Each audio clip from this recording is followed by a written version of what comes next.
മലയാള സിനിമയിലെ ഇപ്പോഴത്തെ commercial action സിനിമകളുടെ തലവൻ ആരെന്ന് ചോദിച്ചാൽ ഒറ്റ ഉത്തരമേ ഉണ്ടാവുള്ളൂ.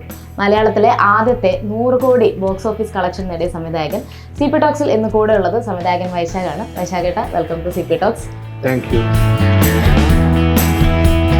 മമ്മൂക്ക ഈ സിനിമ പ്രൊഡ്യൂസ് ചെയ്തില്ലായിരുന്നെങ്കിൽ ഈ സിനിമയുടെ ക്യാൻവാസ് ഏത് രീതിയിൽ വന്നേ? ഇതുപോലെ തന്നെ ആയിരിക്കും. സിനിമയിൽ ഒരിക്കലും മാറ്റം ഉണ്ടാകാൻ പോകുന്നില്ലല്ലോ. നമ്മൾ ആ സിനിമ ഡിസൈൻ ചെയ്ത് തന്നെ അങ്ങനെയാണ്.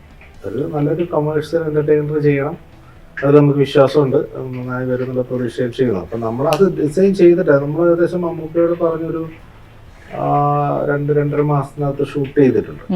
ഡയറക്ടർ റൈറ്റർ എന്ന് പറയുന്നതിനെ ഞാൻ ഒരിക്കലും രണ്ടായി കണ്ടിട്ടില്ല. ഞാനതിനെ കാണുന്നത് നമ്മളുടെ സൗകര്യത്തിന് വേണ്ടി അത് രണ്ടുപേര് ചെയ്യുന്നു എന്നുള്ളതൊരു ജോബായിട്ടാണ്. അപ്പോൾ ഇപ്പോൾ ഒരു റൈറ്റർ കാണുന്നത് തന്നെയാണ് ഡയറക്ടർ എക്സിക്യൂട്ട് ചെയ്യുന്നത്.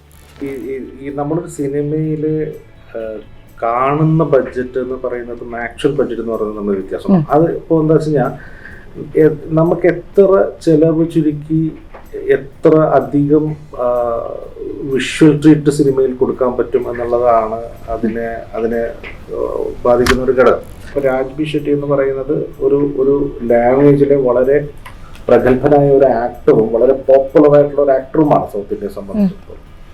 അപ്പം അദ്ദേഹത്തെ പോലെ ഒരാളെ നമ്മൾ ഇതിലൊരു വില്ലൻ കാസ്റ്റിംഗ് ചെയ്യുമ്പോൾ അയാൾക്ക് പെർഫോം ചെയ്യാനുള്ള സ്പേസ് ഉണ്ടാവുക എന്ന് പറയുന്നതാണ്.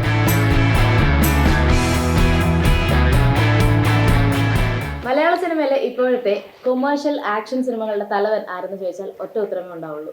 മലയാളത്തിലെ ആദ്യത്തെ 100 കോടി ബോക്സ് ഓഫീസ് കളക്ഷൻ നേടിയ സംവിധായകൻ CP ടോക്സിൽ ഇന്ന് കൂടെ ഉള്ളത് സംവിധായകൻ വൈശാഖാണ്. വൈശാഖേട്ട, welcome to CP talks. Thank you. ഇപ്പൊ ടർബോ ഇറങ്ങി, ഏറ്റവും പുതിയ വിശേഷം അത് തന്നെയാണ്. പക്ഷെ ടർബോ ഒരുപാട് അതിന്റെ കാര്യങ്ങളൊക്കെ ഇങ്ങനെ പറഞ്ഞ് ഏറെക്കുറെ ഒന്ന് കാണാതെ പഠിച്ചൊരു പാറ്റേണിൽ എത്തിയിരിക്കുകയാണെന്ന് അറിയാം. അപ്പൊ ഞാൻ ഒരുപാട് സിനിമകളെ പറ്റി ഞാൻ അധികം ചോദിക്കുന്നില്ല.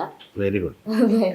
അപ്പോൾ എനിക്ക് ആദ്യം ചോദിക്കാനുള്ളത്, വേറൊരു ഇന്റർവ്യൂവിൽ ഞാൻ കണ്ടതാണ്, ഈ സിനിമ ആദ്യം വൈശാഖേട്ടനും ഷമീറിക്കയും മിഥുൻ ചേട്ടനോട് ഒരുമിച്ച് പ്രൊഡ്യൂസ് ചെയ്യാനായിരുന്നു. പിന്നെ മമ്മൂക്ക ചെയ്യാമെന്ന് പറഞ്ഞു. മമ്മൂക്ക ഈ സിനിമ പ്രൊഡ്യൂസ് ചെയ്തില്ലായിരുന്നെങ്കിൽ ഈ സിനിമയുടെ ക്യാൻവാസ് ഏത് രീതിയിൽ വന്നു? ഇതുപോലെ തന്നെ ആയിരിക്കും. സിനിമയിൽ ഒരിക്കലും മാറ്റം ഉണ്ടാകാൻ പോകുന്നില്ലല്ലോ. നമ്മൾ ആ സിനിമ ഡിസൈൻ ചെയ്ത് തന്നെ അങ്ങനെയാണ്. ഒരു നല്ലൊരു കമേഴ്ഷ്യൽ എൻ്റർടൈനർ ചെയ്യണം, അതിൽ നമുക്ക് വിശ്വാസമുണ്ട്, അത് നന്നായി വരുന്നുള്ള പ്രതീക്ഷയിൽ ചെയ്യുന്നു. അപ്പം നമ്മളത് ഡിസൈൻ ചെയ്തിട്ട് നമ്മൾ ഏകദേശം മമ്മൂക്കയോട് പറഞ്ഞൊരു 2-2.5 മാസത്തിനകത്ത് ഷൂട്ട് ചെയ്തിട്ടുണ്ട്. എന്ന് വെച്ച് കഴിഞ്ഞാൽ നമ്മളതിൻ്റെ ഒരു പ്രീ പ്രൊഡക്ഷൻ ഏകദേശം ഒരു ഐഡിയ ആയിട്ടാണ് മമ്മൂക്കയുടെ അടുത്ത് നമ്മൾ ചെല്ലുന്നത്. അപ്പോൾ അതിൻ്റെ ഒരു ബഡ്ജറ്റ് പരിപാടികളുടെയൊക്കെ ഒരു ഡിസിഷൻ ഏകദേശം ആ സമയത്തേക്ക് വന്നിട്ടുണ്ട്. അപ്പോൾ അത് ആര് പ്രൊഡ്യൂസ് ചെയ്താലും അതേ പരിപാടി ഒന്നും ഉണ്ടാവില്ല. പക്ഷെ നമുക്ക് ആയതുകൊണ്ട് നമുക്ക് കുറച്ചും കൂടെ കംഫർട്ടബിളായിട്ട് ചെയ്യാൻ പറ്റി അതെന്നുള്ളതാണ്. കാരണം പെട്ടെന്ന് പറഞ്ഞാൽ മനസ്സിലാവുന്ന ഒരാളാണല്ലോ പുള്ളിയെ സംബന്ധിച്ചിടത്തോളം. ഈ ഇതിൻ്റെ ടെക്നിക്കൽ കാര്യങ്ങൾ അറിയാം, ഓരോന്നും എന്തിനാണ് ഏതിനാണെന്നൊക്കെ കൃത്യമായിട്ട് അറിവുണ്ട്. അപ്പം നമുക്ക് കമ്മ്യൂണിക്കേറ്റ് ചെയ്യാൻ ഞങ്ങൾ ചെയ്യുന്നത് പോലെ തന്നെ ഇപ്പം ഞങ്ങൾ ചെയ്യായിരുന്നു, ഞങ്ങൾക്കത് അങ്ങനെ തന്നെ എളുപ്പമായിരുന്നല്ലോ. അത് നമുക്കറിയാം എന്താ വേണ്ടത്, എന്തിനാണ് വേണ്ടതെന്ന്. അതുപോലെ തന്നെ എളുപ്പമായിരുന്നു. സോ അത് കുറച്ചുകൂടി ഈസിയായി എന്നുള്ളത് മാത്രമേ ഉള്ളൂ. വ്യത്യാസമൊന്നും ഉണ്ടാവില്ല, അങ്ങനെ തന്നെ ചെയ്യുള്ളൂ. ഇപ്പം മിഥുൻ ചേട്ടനെ കാണുന്നതിന് മുൻപ് ഒരു ത്രില്ലർ ചെയ്യാനുള്ള ഒരു പ്ലാനിങ് ഉണ്ടായിരുന്നു എന്ന് പറഞ്ഞിട്ടുണ്ടായിരുന്നു. ആ പ്ലാനിങ് ഇപ്പോഴും ഉണ്ടോ? അടുത്തൊരു ത്രില്ലർ സിനിമയിലോട്ട് എത്താൻ ഉള്ള പ്ലാൻ? അല്ല, ഞാനത് ഈ മിഥുൻ ത്രില്ലറിൽ കുറച്ച് എക്സ്പേർട്ടാണല്ലോ. അപ്പം ഞാൻ പറഞ്ഞത് മിഥുനെ മീറ്റ് ചെയ്യുമ്പോൾ അങ്ങനെ ഫസ്റ്റ് മീറ്റ് ചെയ്യുന്ന സമയത്ത് എൻ്റെ ഒരു വിഷ് ഒരു ത്രില്ലർ സിനിമ ചെയ്യുക എന്നുള്ളതായിരുന്നു. അപ്പോൾ മിഥുൻ അത് ഒരുപാട് ചെയ്തിട്ടുള്ളതുകൊണ്ട് മിഥുൻ്റെ വിഷ് ഒരു മാസ് സിനിമ ചെയ്യുക എന്നുള്ളതായിരുന്നു. അങ്ങനെയാണ് അതിനകത്തൊരു വ്യത്യാസം ഉണ്ടായത്. അപ്പോൾ അവന് നന്നായിട്ട് ത്രില്ലർ എഴുതുക, ഒരു ത്രില്ലർ സിനിമ ചെയ്തേക്കാം എന്ന് പറയുന്നൊരു ആഗ്രഹം ഇപ്പോൾ എല്ലാ ജോണറുകളിലും ചെയ്യണമല്ലോ. ഞാൻ കുറച്ചെങ്കിലും ത്രില്ലർ സ്വഭാവമുള്ളൊരു സിനിമ ചെയ്തിട്ടുള്ളത് സീനിയേഴ്സാണ്. അതും ഒരു മുഴുനീള ത്രില്ലർ എന്ന് പറയാൻ പറ്റില്ല. അതൊരു ശരിക്കും എൻ്റർടൈൻമെൻറ്റ് കോമഡിയൊക്കെ ആയിട്ട് വെച്ച് പോയിട്ട് ത്രിൽസ് അതിനകത്ത് ഉണ്ട് എന്നുള്ളത് മാത്രമാണ്. അപ്പോൾ ഒരു മുഴുനീള ത്രില്ലർ സിനിമ ചെയ്യണമെന്നൊരു ആഗ്രഹമുണ്ട്. ഇനിയിപ്പോൾ അങ്ങനത്തെ എന്തെങ്കിലും ഒരു പരിപാടി പ്രോപ്പറായിട്ട് കിട്ടിക്കഴിഞ്ഞാൽ ചെയ്യാം. ഇല്ല, മിഥുനായിട്ട് നമ്മൾ ഈ യാത്രയിൽ, അതായത് ഇപ്പോൾ ഒരു സിനിമ നമ്മൾ പ്ലാൻ ചെയ്തിട്ട് പിന്നെ കുറേ കാലം യാത്ര ചെയ്യുമല്ലോ അതുമായിട്ട് ബന്ധപ്പെട്ട്. അപ്പോൾ ഒന്നാമത് ഞങ്ങൾ വളരെയധികം ഒരു ആത്മബന്ധം അതിൻ്റെ ഇടയിൽ ഉണ്ടായി വന്നിട്ടുണ്ട്. അപ്പോൾ ഒരുപാട് ഇഷ്ടമായിരുന്നു വർക്ക് ചെയ്യാൻ അങ്ങോട്ടും ഇങ്ങോട്ടൊക്കെ. അപ്പോൾ അതുകൊണ്ട് അതിനിടയിൽ വേറെയും കഥകൾ പലതും അല്ലെങ്കിൽ ഇങ്ങനെയൊക്കെ സിനിമകൾ ചെയ്യാം എന്ന് പറയുന്ന ഒരു ഐഡിയയിലുണ്ട്. അപ്പോൾ അവനും ഇഷ്ടം എനിക്ക് തോന്നുന്ന കുറേ കൂടെ കൊമേഴ്ഷ്യൽ പരിപാടി, മാസ് പരിപാടികൾ ചെയ്യാം എന്നുള്ള ആശയത്തിലാണ്. അപ്പം ഇതിനായിട്ട് ചെയ്യുകയാണെങ്കിലും നമ്മുടെ മനസ്സിലുള്ളതെല്ലാം അങ്ങനത്തെ കുറച്ചൊരു വൈഡർ ക്യാൻവാസ് മാസ് എൻ്റർടൈനറുകൾ പരിപാടികളാണ് ഇപ്പോൾ ചിന്തയിലുള്ളത്. ഇപ്പം മമ്മൂക്കയെ വെച്ചിപ്പം കുറച്ച് സിനിമകളായി. ഇപ്പം മമ്മൂക്കയെ വെച്ച് ഇനി ഒരു സിനിമ ചെയ്യുന്നെങ്കിൽ അത് ഏത് ജോണറിൽ ചെയ്യാനായിരിക്കും പ്ലാൻ ചെയ്യുക, അല്ലെങ്കിൽ മനസ്സിലുള്ളത്? ഇപ്പോൾ ഞാൻ ചെയ്ത, സത്യം പറഞ്ഞു കഴിഞ്ഞാൽ 3 സിനിമകളും ഒരേ ജോണറുള്ള സിനിമകളാണ് പുള്ളിലൂടെ ചെയ്തിരിക്കുന്നത്. മാസ്, ആക്ഷൻ, കോമഡി, കുറച്ച് മിക്സ് പരിപാടികളാണ് ചെയ്തിരിക്കുന്നത്. അപ്പോൾ അതിൽ നിന്ന് മാറിയൊരു സിനിമ മമ്മൂക്കയുടെ കൂടെ ചെയ്യണമെന്ന് എനിക്ക് വലിയ ആഗ്രഹം ഉണ്ടായിരുന്നു. അപ്പോൾ അതിൻ്റെ ഇടയിൽ ഞാൻ ന്യൂയോർക്ക് എന്ന് പറഞ്ഞൊരു സിനിമ പ്ലാൻ ചെയ്തിരുന്നു. അതൊരു ആക്ഷൻ സർവൈവൽ സിനിമയാണ്. അപ്പോൾ അത് ആ ഒരു അതുപോലുള്ള ജോണറുകൾ മാറി സിനിമ ചെയ്യണമെന്ന് എനിക്ക് വലിയ ആഗ്രഹമുണ്ട്. മാത്രമല്ല ഈ പല നോട്ട്സുകളും ഞാൻ പുള്ളിയുടെ അടുത്ത് പല നോട്ടുകളും ഇങ്ങനെ സംസാരിക്കുമ്പോൾ, കഥകളും ഒക്കെ ഇങ്ങനെ സംസാരിക്കുന്ന സമയത്തും ഇതൊക്കെ നീ ഇനിയിപ്പോൾ ചെയ്യാൻ വെച്ചിരിക്കണമെന്ന് വെച്ചിട്ട് വഴക്ക് പറയാറുണ്ട്. കാരണം അങ്ങനെ ഡിഫറെൻ്റ് ആയിട്ടുള്ള എന്തെങ്കിലും പരിപാടികൾ അറ്റംപ്റ്റ് ചെയ്യണം എന്നൊക്കെ ഉണ്ട്. അപ്പോൾ ഇനിയൊരു സിനിമ ചെയ്താൽ എന്തെങ്കിലും ഒന്ന് മാറി, കൊമേഴ്ഷ്യൽ സിനിമകൾ തന്നെയാണ് ഞാൻ ചെയ്യുക, പക്ഷേ എന്തെങ്കിലും തരത്തിലൊരു മാറ്റമുള്ളൊരു സിനിമ ചെയ്യാൻ കൊള്ളാമെന്നൊക്കെ ആഗ്രഹമുണ്ട്. ഒരു ആക്ടർ പൊട്ടൻഷ്യൽ കൂടി കുറച്ചും കൂടെ എക്സ്പ്ലോർ ചെയ്യുന്ന പരിപാടികളൊക്കെ ചെയ്യണമെന്ന് ആഗ്രഹമുണ്ട്. ടർബോയുടെ ഒരുപാട് ഇതിൻ്റെ ഒരു ബഡ്ജറ്റ്, പ്രോഫിറ്റ്, ഇതിൻ്റെ ഒരു ടോക്ക് നമ്മളിപ്പോൾ ഡിജിറ്റൽ മീഡിയയിലാണെങ്കിലും ഒക്കെ ഒരുപാടായിട്ട് കാണുന്നുണ്ട്. അപ്പോൾ ഇതിൻ്റെ ഒരു അപ്രോക്സിമേറ്റ് ബഡ്ജറ്റ് എത്ര എന്ന് നമുക്ക് ഗൂഗിളിൽ നിന്ന് കറക്റ്റായിട്ട് എടുക്കാൻ പറ്റില്ല. ഞാൻ വിക്കിപീഡിയ നോക്കിയായിരുന്നു, അതിൽ കാണിക്കുന്നതൊന്നും, പക്ഷെ വേറെ ഇപ്പം നമ്മൾ യൂട്യൂബ് ആണെങ്കിലും അല്ലാത്ത എന്ത് നോക്കിയാലും പലതും പലതാണ് കാണിക്കുന്നത്. അപ്പം ഇതിൻ്റെ പ്രോഫിറ്റ് ഒരു മൾട്ടി സ്റ്റാറിനെ വെച്ചിട്ടുള്ളൊരു സിനിമയായിരുന്നു. അതുപോലെ ഒരുപാട് ബഡ്ജറ്റ് വേണ്ടി വന്നൊരു സിനിമ തന്നെയാണ്. നമുക്ക് കാണുമ്പോൾ അറിയാം, അതിലെ ഫൈറ്റ് സീക്വൻസ് ആയിക്കോട്ടെ, ചേസിങ് ആയിക്കോട്ടെ, പിന്നെ ആക്ടേഴ്സിൻ്റെ മേക്കിംഗ് ആണെങ്കിലും എല്ലാം കൊണ്ടൊരു ഗ്രാൻഡ് ആയിട്ട് ഒരുക്കിയൊരു സിനിമയാണ്. ശരിക്കും ഇതിൻ്റെ പ്രോഫിറ്റ് അറിഞ്ഞാൽ കൊള്ളാമെന്നുണ്ട്. അതിൻ്റെ പ്രോഫിറ്റും കളക്ഷനും അതിൻ്റെ ബഡ്ജറ്റും ഒക്കെ എങ്ങനെയാണ്? ഈ നമ്മളൊരു സിനിമയിൽ കാണുന്ന ബഡ്ജറ്റ് എന്ന് പറയുന്നതും ആക്ച്വൽ ബഡ്ജറ്റ് എന്ന് പറയുന്നത് നമ്മൾ വ്യത്യാസമാണ്. അത് ഇപ്പോൾ എന്താ വെച്ച് കഴിഞ്ഞാൽ നമുക്ക് എത്ര ചിലവ് ചുരുക്കി എത്ര അധികം വിഷ്വൽ ട്രീറ്റ് സിനിമയിൽ കൊടുക്കാൻ പറ്റും എന്നുള്ളതാണ് അതിനെ ബാധിക്കുന്ന ഒരു ഘടകം. ഇപ്പം നമ്മൾ എക്സ്പീരിയൻസ് കൊണ്ട് പല കാര്യങ്ങളെയും നമുക്ക് വലിയ കോസ്റ്റ് വരാതെ തന്നെ വലിപ്പം ഉണ്ടാക്കാൻ പറ്റും സിനിമയിൽ. അപ്പോൾ നമുക്ക് പലപ്പോഴും സിനിമയെ അതിൻ്റെ വിഷ്വൽ വെച്ച് മാത്രം ബഡ്ജറ്റ് അസസ് ചെയ്യാൻ പറ്റില്ല. പിന്നെ ഈ ഒരു സിനിമയുടെ പ്യുവറായിട്ടുള്ളൊരു ബഡ്ജറ്റ്, കോസ്റ്റ് എന്താണെന്ന്, അല്ലെങ്കിൽ റിട്ടേൺസ് എന്താണ്, പ്രോഫിറ്റ് എന്താണെന്നൊക്കെ പറയാനുള്ള റെസ്പോൺസിബിലിറ്റി അല്ലെങ്കിൽ അവകാശം പൂർണ്ണമായും പ്രൊഡക്ഷൻ കമ്പനിക്കാണ്. അതുകൊണ്ട് തന്നെ എനിക്ക് പ്രോഫിറ്റിനെ കുറിച്ച് പറയാൻ പറ്റില്ല, ബിക്കോസ് അത് അവരുടെ കോളാണ്, അത് എന്താണെന്ന് പറയാം. പക്ഷേ എനിക്ക് അറിയാവുന്നത്, ഇപ്പോൾ നിങ്ങൾ പറഞ്ഞ പോലെ ഞാൻ തന്നെ പല സ്ഥലങ്ങളിൽ പലരും എൻ്റെ അടുത്ത് ചോദിച്ചിട്ടുണ്ട്. ഒരുപാട് പേര് എന്നെ വളരെ ഡിസ്റ്റർബ്ഡ് ആയിട്ടൊക്കെ വിളിച്ചിട്ടുണ്ട്. നിങ്ങൾ എന്താണ് കോസ്റ്റ്, എന്താണ് നിങ്ങൾ പല സ്ഥലത്ത് പല രീതിയിൽ കോസ്റ്റ്. അപ്പോൾ ഞാനിങ്ങനെ അലച്ചത് എന്താണ്, പലതരത്തിൽ പല രീതിയിൽ ഓരോരുത്തർ തോന്നുന്ന പോലെയാണ് കോസ്റ്റ്. ആരാണ് കോസ്റ്റ് പറയുന്നത്? ശരി, എൻ്റെ അറിവിൽ മമ്മൂട്ടി കമ്പനി എവിടെയെങ്കിലും ഒഫീഷ്യലായി പടത്തിൻ്റെ ഒരു കോസ്റ്റ് എന്താണെന്ന് പറഞ്ഞതായിട്ട് എൻ്റെ ഓർമ്മയിലില്ല. അപ്പോൾ സത്യസന്ധമായിട്ട് പറഞ്ഞു കഴിഞ്ഞാൽ എനിക്കിതിൻ്റെ പ്രോപ്പർ ഫൈനൽ ഒരു കോസ്റ്റ് എന്താണെന്ന് പറയാൻ പറ്റില്ല. കാരണം മമ്മൂട്ടി കമ്പനിയാണ് പ്രൊഡ്യൂസ് ചെയ്തിരിക്കുന്നത്. അപ്പോൾ എനിക്ക് മമ്മൂക്കയുടെ ശമ്പളം എത്രയാണെന്ന് അറിയില്ല. ഈ സിനിമയിൽ പുള്ളി വാങ്ങിച്ചിരിക്കുന്ന ശമ്പളം എത്രയാണെന്ന് എനിക്കറിയില്ല. അപ്പോൾ പക്ഷേ എനിക്കറിയാവുന്നത്, ഇപ്പോൾ ഞാൻ സത്യം പറഞ്ഞു കഴിഞ്ഞാൽ ഞാനൊരു സിനിമ ചെയ്യുമ്പോൾ വളരെ സിൻസിയറായിട്ട് അതിൻ്റെ ബഡ്ജറ്റ് നോക്കി സിനിമ ചെയ്യുന്ന ആളാണ്. എന്നുവെച്ചാൽ നമ്മൾ ഒരു ടാർഗറ്റ് വെച്ച് അതിനകത്ത് തന്നെ ചെയ്യണം എന്ന് ചിന്തിക്കുകയും അതിനുവേണ്ടി പരമാവധി എഫേർട്ട് ഇടുകയും ചെയ്തതാണ്. അപ്പോൾ ഞാൻ ഡെയിലി അല്ലെങ്കിൽ വീക്കിലിയൊക്കെ അപ്ഡേറ്റ്സ് ചോദിക്കും, എത്രയായി, കോസ്റ്റ് എത്രയായി എന്നൊക്കെയുള്ള ചോദിക്കും. അപ്പോൾ അതുകൊണ്ട് എനിക്ക് പ്രൊഡക്ഷൻ കോസ്റ്റിനെ കുറിച്ച് എന്ന് വെച്ച് കഴിഞ്ഞാൽ നമ്മുടെ cinema apart from hero salary എന്താണ് ബഡ്ജറ്റിനെ കുറിച്ച് ഒരു ഐഡിയ ഉണ്ടാവും. അപ്പോൾ ഇപ്പോൾ നമ്മൾ ശരിക്കും മമ്മൂക്കയുടെ സാലറി ഇല്ലാതെ 20 കോടി രൂപയ്ക്ക് സിനിമ തീർക്കണമെന്നാണ് നമ്മൾ പ്ലാൻ ചെയ്തത്. നേരത്തെ പറഞ്ഞില്ലേ ഞങ്ങൾ പ്രൊഡ്യൂസ് ചെയ്യായിരുന്നെങ്കിൽ എന്നുള്ളത്. അപ്പം ഞങ്ങളുടെ ഒരു പ്ലാൻ, ഞങ്ങൾ പ്രൊഡ്യൂസ് ചെയ്യായിരുന്നെങ്കിൽ എന്ത് ആണെങ്കിലും ഒരു 20 കോടി രൂപയ്ക്ക് ഈ സിനിമ ഫസ്റ്റ് കോപ്പി തീർക്കണം മമ്മൂക്കയുടെ ശമ്പളം ഇല്ലാതെ എന്നുള്ളതാണ്. പക്ഷേ സിനിമയുടെ പ്രോസസ്സിൽ കുറച്ച് മഴയുടെ പ്രശ്നങ്ങളുണ്ടായിരുന്നു.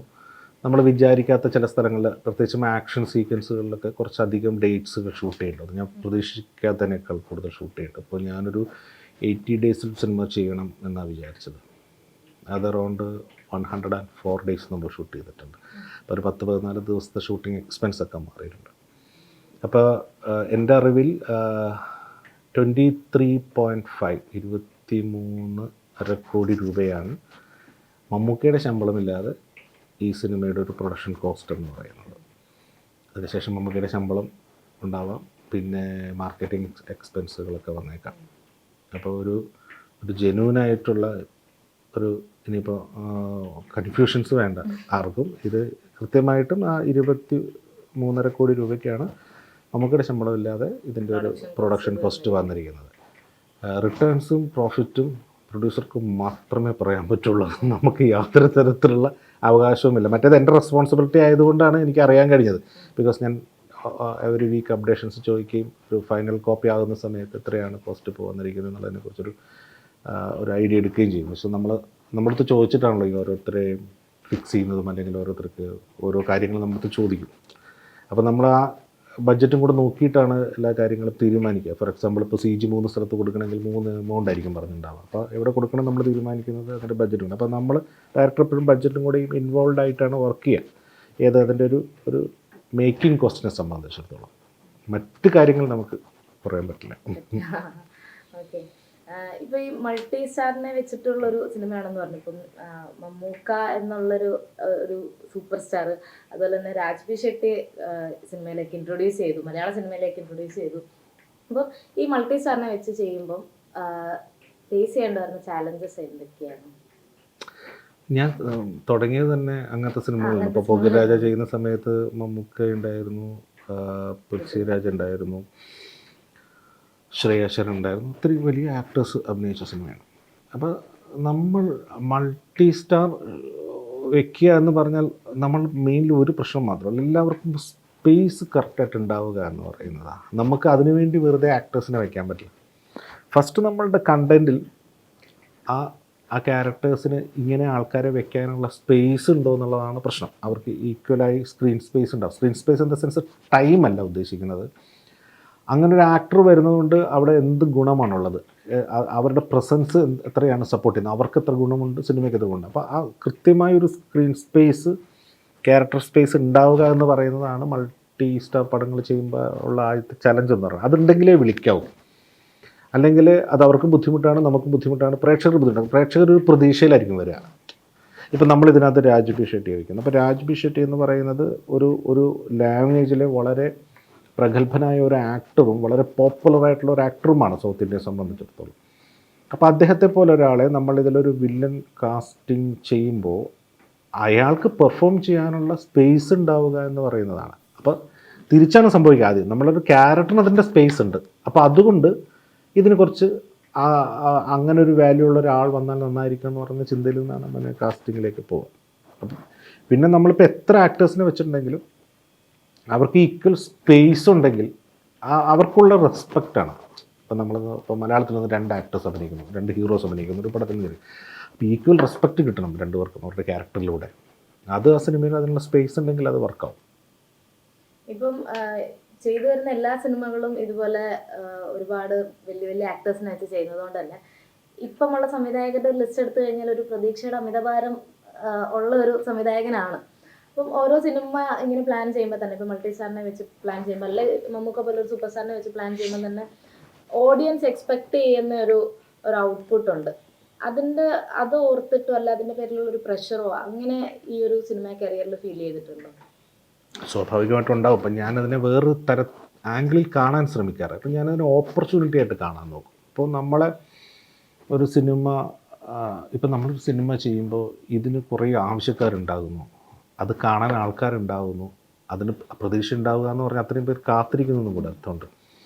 അപ്പോൾ അതിന് ഒരു ഓപ്പർച്യൂണിറ്റി ആയിട്ട് കണ്ടു കഴിഞ്ഞാൽ നമുക്ക് കുറച്ചും കൂടി ബെറ്ററായിട്ട് ആ സിനിമ ചെയ്യാനുള്ളൊരു അവസരം ഉണ്ടാകുന്നു എന്നുള്ള അർത്ഥത്തിലാണ് ഞാൻ കാണാറ്. ഇപ്പോൾ നമ്മളതിന് ടെൻഷനായിട്ട് എടുത്തു കഴിഞ്ഞാൽ പിന്നെ എന്നും ടെൻഷൻ അടിക്കാൻ മാത്രമേ, ഓഫ് കോഴ്സ് ഉണ്ടാവും, ടെൻഷൻ ഉണ്ടാവും. നമ്മൾ ഓരോ ദിവസം അത് വർക്ക് ചെയ്യുന്നത് തന്നെ അങ്ങനെയാണ്.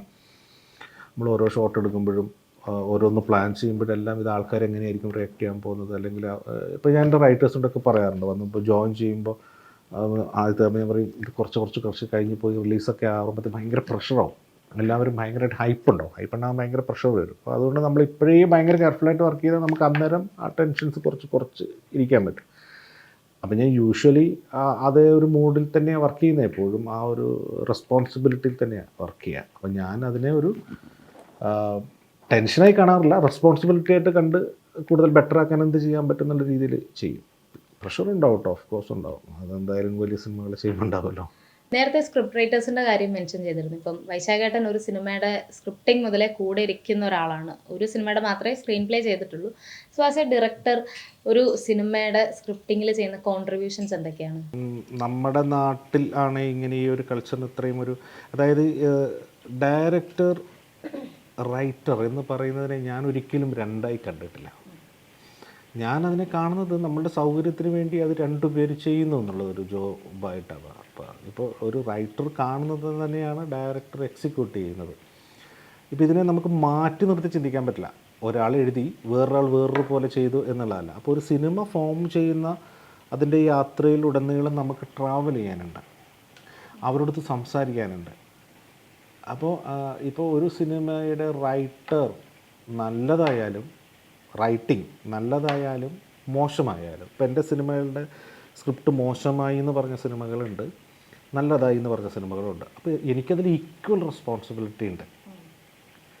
ഇപ്പം ഞാനതിൻ്റെ ഞാനത് ഇഷ്ടപ്പെട്ടതുകൊണ്ടല്ലേ, ഞാനത് ഓക്കെ എന്ന് പറഞ്ഞിട്ടല്ലേ, അല്ലെങ്കിൽ നമുക്കാദ്യം അത് നമുക്ക് എൻ്റർടൈൻ ചെയ്യാൻ പറ്റുന്നത് കൊണ്ടാണ് നമ്മളത് ഓക്കെ പറയുന്നത്. അപ്പോൾ അത് ഒരുമിച്ചുള്ളൊരു യാത്രയാണ്. എന്ന് വെച്ച് കഴിഞ്ഞാൽ അവരാണത് കോൺട്രിബ്യൂട്ട് ചെയ്യുന്നത്, അതിന് സീൻസ് ഉണ്ടാക്കുന്നത്, സീൻസ് എഴുതുന്നത്, ഡയലോഗ്സ് എഴുതുന്നത്. പക്ഷെ നമ്മൾ ആ കൂട്ടത്തിലിരുന്നൊരു സിനിമ കാണുന്നുണ്ട്. അത് രണ്ടും ഏറെക്കുറെ ഒന്നാകുമ്പോഴാണ് ആ സിനിമ ഒരു പൂർണ്ണതയിലേക്ക് സെറ്റാവുന്നത്. രണ്ടുപേരും കാണുന്ന സിനിമ ഒന്ന് തന്നെയായി മാറുന്നത്. അവരുടെ കൂടെ, അതായത് എനിക്കിങ്ങനെ ഒരു ഫുൾ സ്ക്രിപ്റ്റ് എഴുതി തന്നിട്ട് എനിക്കിപ്പോൾ ഇന്നലെ നാളെ രാവിലെ ഒരു സ്ക്രിപ്റ്റ് എനിക്ക് തരുകയാണ് ഫുൾ, എന്നിട്ട് നിങ്ങൾ മറ്റന്നാൾ എൻ്റെ അടുത്ത് ഷൂട്ട് ചെയ്യാൻ പറയാൻ, എനിക്ക് ഷൂട്ട് ചെയ്യാനേ പറ്റില്ല. എനിക്കൊന്നും മനസ്സിലാവില്ല. ഒന്നാമത് അങ്ങനെ സ്ക്രിപ്റ്റ് വായിച്ചാൽ എനിക്ക് മനസ്സിലാവില്ല.